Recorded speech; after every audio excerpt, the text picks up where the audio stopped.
Hello all, welcome to Mythologics YouTube channel. ఈరోజు మనం తెలుసుకోబోయే కథ మహాదానం.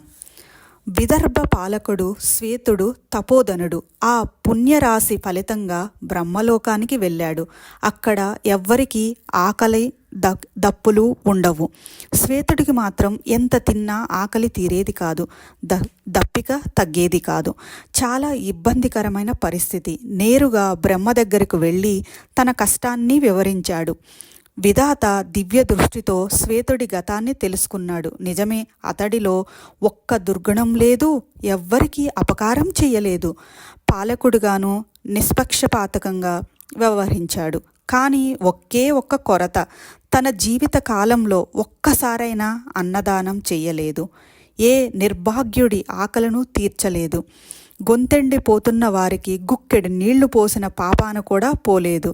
ఆ వెలితి పుణ్యలోకాలకు వెళ్ళినా వెంటాడింది. తన తప్పు తెలుసుకొని అన్నదాన ఫలాన్ని అందుకోవడానికి మళ్ళీ భూలోకానికి వచ్చేశాడు శ్వేతుడు. అన్నదాన మహత్యాన్ని చాటి చెప్పే కథ ఇది. ఉత్తరాఖండంలో అగస్త్య మహర్షి శ్రీరామచంద్రుడికి ఈ వృత్తాంతాన్ని వివరించాడు. అన్నం బహుకుర్విత తత్వ్రతం.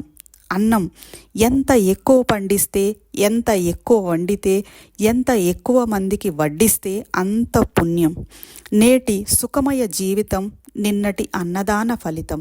రేపటి భోగభాగ్యాలు నేటి అన్నదాన ప్రభావాలు అంటుంది శాస్త్రం. Hope you like this story. Thank you.